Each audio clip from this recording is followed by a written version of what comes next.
Shalom, shalom, bonjour. La gloire soit rendue au Seigneur Jésus-Christ, lui qui continue à faire tomber les écailles de nos yeux, afin que nous puissions voir avec les yeux spirituels et non les yeux charnels.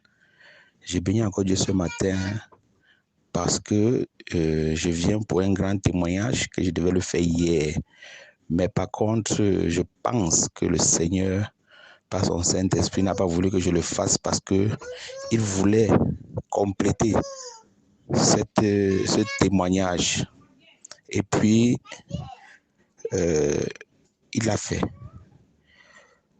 Bon, j'étais à la maison et puis maman m'a envoyé le jour 4 pour les 21 jours de guerre, le jour 4. Et j'ai suivi cela avec ma femme à la maison. Et ça parlait de se déconnecter des montagnes, des forêts, de tout hôtel concernant nos villages, de tout lieu de sacrifice, de se déconnecter définitivement. Je suivais ça avec madame. Et tellement elle était concentrée à suivre cette séance de prière-là. Je suivais ça avec elle. Et puis, quand on a fini de suivre la prière, nous aussi, nous avons prié à notre tour, elle et moi, et les enfants, bien sûr. Bon, pour commencer ce témoignage, ce qui s'est passé hier samedi, avant que je ne dise que le Seigneur fait tomber les écailles de nos yeux afin que nous puissions voir avec nos yeux spirituels avec qui nous marchons. Même ceux à qui on peut faire confiance, c'est ceux-là qui peuvent être la cause de nos problèmes.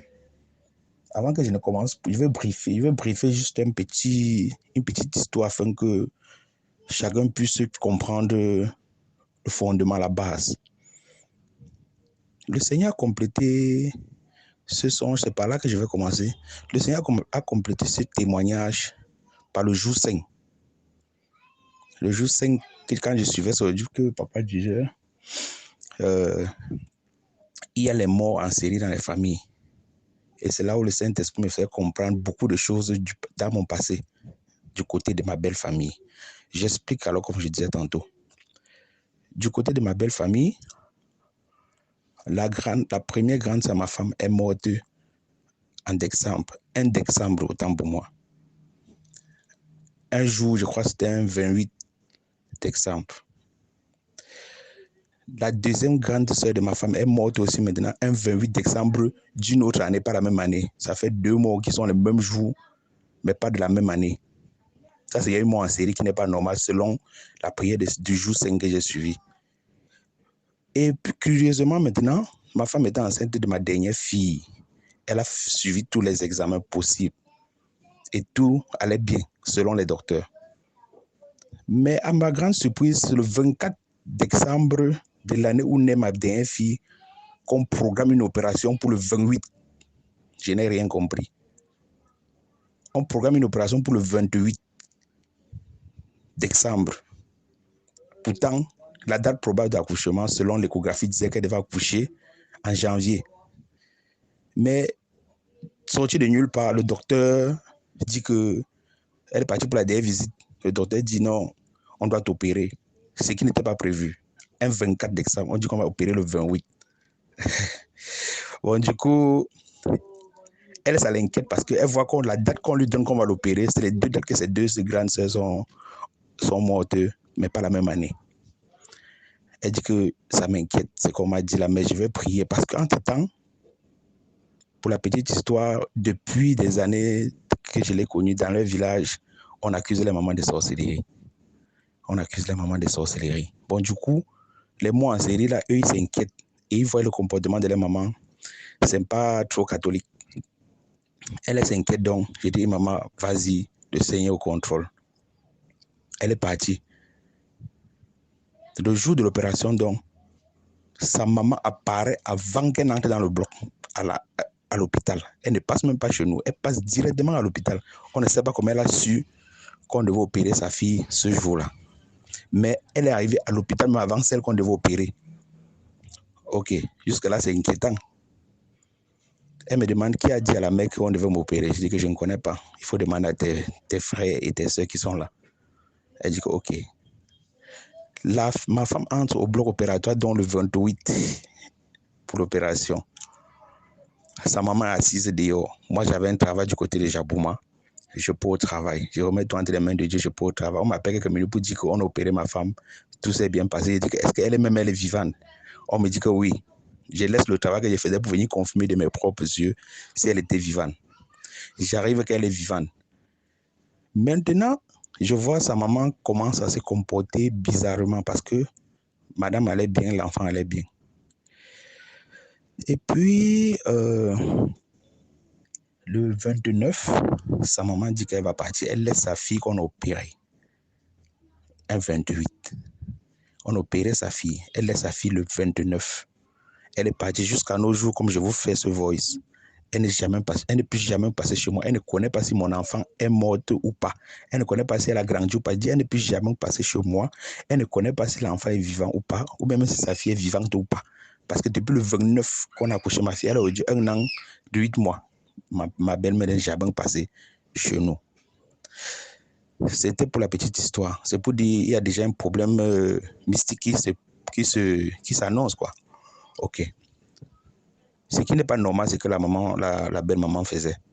Et avec les médisances qu'on dit sur elle, et avec les mots en série que ses 2 premières filles ont eu, et avec l'opération qu'on a aussi fixée le même jour que les 2 grandes se sont mortes, ce qui n'était pas logique.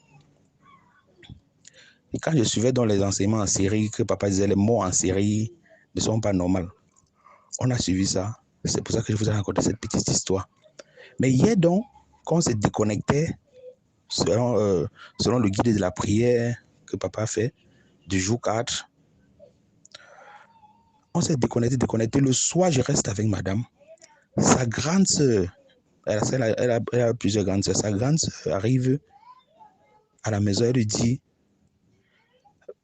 maman a dit que Bobo, on a arrêté Bobo. Bobo, c'est son petit frère à elle.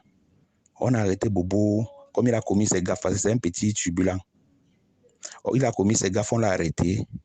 Et elle dit qu'on a dit que quand il commet ses gaffes, c'est chez toi qui viens garder ses butins. Ma femme dit que pardon. Elle dit que c'est chez toi qu'on vient garder ses butins. C'est ce que son fils a dit. C'est ce que le fils du délinquant a dit. C'est ce que la belle-maman envoie sa fille venir dire. Elle envoie venir dire, mais elle-même, elle ne vient pas. Elle n'est jamais arrivée. Elle ne connaît pas si sa fille vit ou pas, comme je vous ai dit avant. Ma femme dit, attends un peu, je vais appeler mon mari. Elle m'appelle, elle envoie l'enfant m'appeler, je sors. Elle dit que, écoute ce que Mado me dit. Mado, c'est sa grande sœur. Mado lui dit, ma mère dit que quand Bobo vole, c'est chez toi qu'elle vient laisser ici avec ta femme. Je lui ai dit, comme moi, je suis là maintenant connecté avec le père, je connais ce qui se passe. J'ai dit que, ah bon, elle dit oui. J'ai dit que d'accord. J'espère que vous avez les preuves de tout ce que vous êtes en train de dire, parce que je vous attends sur place. S'il faut aller n'importe où, venez, on va partir. Et pour l'instant, je n'ai rien à dire par rapport à ce que vous êtes en train de dire là. J'attends juste que vous engagez ce que vous allez engager comme problème. Elle continue en disant que la maman même d'abord dit que ta femme ne lui sert à rien, que je l'ai régné dans la famille, que le tout c'est elle est exagérée. Elle est exagérée, elle est exagérée. Mais on dit, exagérée par rapport à quoi? Nous on ne comprend pas, mais nous on comprenait que la prière qui s'est passée le matin, quand on s'est déconnecté là, peut-être elle est en train de nous fouiller dans le règne spirituel, elle ne nous voit plus. On dit que, mais déranger, exagérer sur quoi? Elle dit que non, le tout c'est elle est exagérée. Ce qu'elle a fait depuis le matin là, ce n'est pas normal. Ce n'est pas normal, ce n'est pas normal. On dit, mais attends, vous parlez d'abord du vol qu'on se chez vous, moi, chez nous, qu'on vient garder les butins volés. Maintenant, vous dites qu'elle exagère, ce qu'elle a fait depuis le matin. Elle a fait quoi? On faisait comme ça pour voir ce qu'elle va dire. Parce que moi, particulièrement, je comprenais ce qui se passait déjà. Mais ma femme ne comprenait pas. On dit que ça a quel lien voler et venir garder le butin chez moi et qu'elle exagère depuis le matin? Qu'est-ce qui s'est passé depuis le matin? Parce que depuis 1 an, quelque chose, ma femme ne voit pas ta mère. Qu'est-ce qui s'est passé? Même s'appeler, il ne s'appelle pas. Elle a dit que je vous ai dit la nouvelle qu'on a dit qu'elle vient vous dire non. Il a dit que d'accord, il n'y a pas de problème. Mais en rentrant aussi, va aussi leur dire que cette fois-ci, j'ai dit ça à la grande, c'est ma femme, que va, ramène la nouvelle à celle qui t'a envoyé que cette fois-ci, je ne considère plus personne. Je vais frapper fort. S'il faut frapper, je vais frapper fort. Et moi, je suis prêt maintenant. C'est ce que moi, j'ai dit à la grande sœur de madame d'aller dire à celle qui l'a envoyée, qui est la maman de ma femme.